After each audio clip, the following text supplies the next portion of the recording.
Bonjour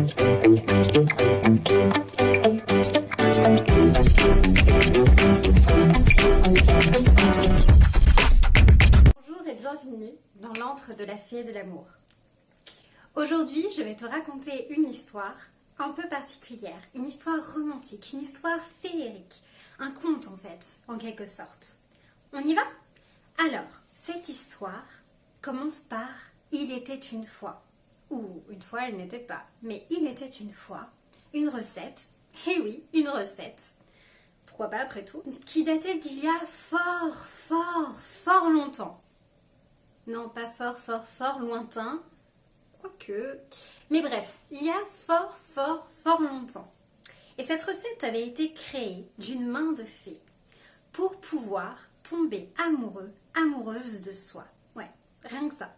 Et à partir de là, on pouvait l'utiliser de façon personnalisée, créative, et oui, absolument, comme de la naturopathie en fait, si tu te souviens de la dernière chronique, pour pouvoir pallier à nos besoins, et même selon nos besoins, j'ai envie même de dire, selon nos besoins et affinités.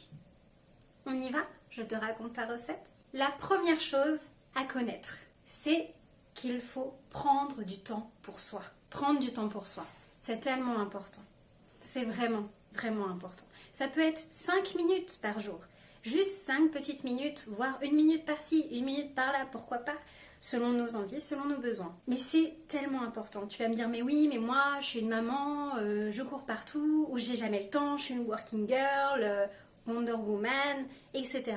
Oui, mais il est important de prendre ces 5 minutes, de faire le choix, de choisir, de prendre ce temps pour soi. Parce que sans ça, on ne peut pas tomber amoureuse de soi. C'est pas possible. J'ai même envie de te proposer mieux.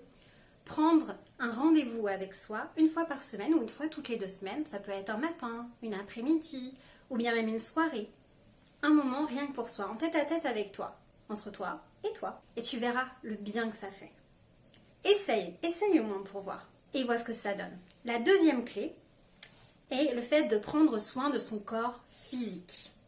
Alors là, je vais clairement te parler d'hygiène de vie en fait.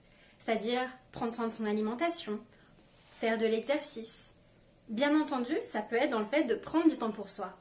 Le faire attention à comment on s'alimente, mais pas sans oublier la gourmandise. Oh non, là n'est pas l'idée. Mais faire du bien à son corps, c'est aussi se faire du bien à soi. Et c'est quelque part prendre du temps pour soi. Dérouler son tapis, même pour 5 minutes, une fois par jour ou une fois tous les 2 jours.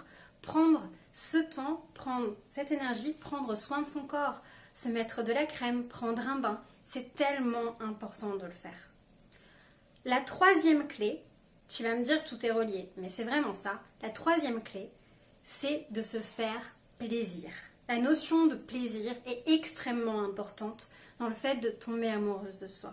Parce que sans plaisir, il y a de la frustration. Concrètement, si on ne se fait pas plaisir, on se sent frustré. Le moral en prend un coup, notre corps physique aussi, on crée de l'acidité, etc. Résultat, on se sent le moral dans les chaussettes. On se sent vraiment pas bien au 36e dessous. Donc, se faire plaisir inclut qu'on va faire aussi du bien à son corps. Évidemment, pas n'importe comment. C'est pas le but non plus. Mais savoir se faire plaisir, savoir s'accorder du coup du temps en se faisant plaisir, savoir faire du bien à son corps quelque part aussi en se faisant plaisir, en pratiquant une activité sportive qu'on aime. Ça peut être très bien aller marcher dans la nature, ça peut être aussi nager en bord de mer, ça peut être n'importe quoi qui te fait plaisir, mais juste bouger, juste se faire plaisir, se faire du bien, on se sent tellement mieux ensuite. Franchement, non, t'as jamais essayé?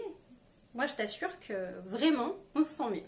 Et je peux te le dire, j'ai vu la différence. Pendant 2 mois, j'ai pratiquement rien fait. Je me suis négligée, j'ai beaucoup travaillé avec les examens. Et résultat, là, maintenant, je reprends mon hygiène de vie en main et je me sens pleinement rayonnante. Et je me sens beaucoup mieux et j'ai envie d'aller encore plus loin.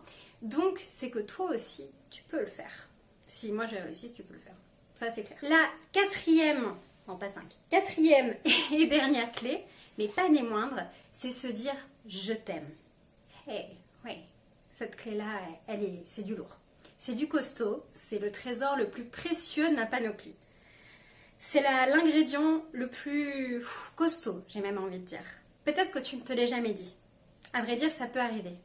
Et dans ces cas-là, j'ai envie de te dire, là maintenant, devant cette caméra, je t'aime. Qui que tu sois derrière l'écran, je t'aime. Je t'aime parce que tu mérites ton propre amour.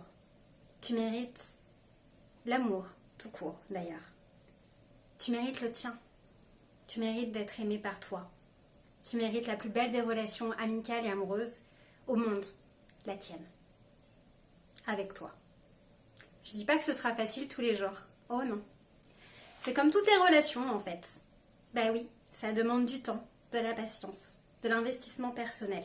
Un peu, tout du moins. Même quelques minutes par jour. Ou de temps en temps. Ça demande surtout de ne pas s'oublier. Mais c'est finalement le plus beau cadeau que tu puisses t'offrir à toi. Le plus beau, je t'assure. Alors, dis-le toi, à haute voix, c'est encore mieux. Affirme-le, c'est encore mieux. Répète-le toi plus souvent, si tu ne l'as jamais dit ou si tu ne l'as jamais entendu. Au début, ce ne sera pas facile, mais c'est comme tout, avec le temps, ça le sera plus. Je vais clôturer cette recette, il n'y a plus qu'à mélanger un peu tous ces ingrédients. Et je te souhaite de tout cœur de t'aimer plus que tout, grâce à ces 4 clés de fée. Fin. Et à bientôt. Pour rejoindre le côté lumineux de la force, à la chaîne du Akasho, t'abonner tu dois, jeune padawan.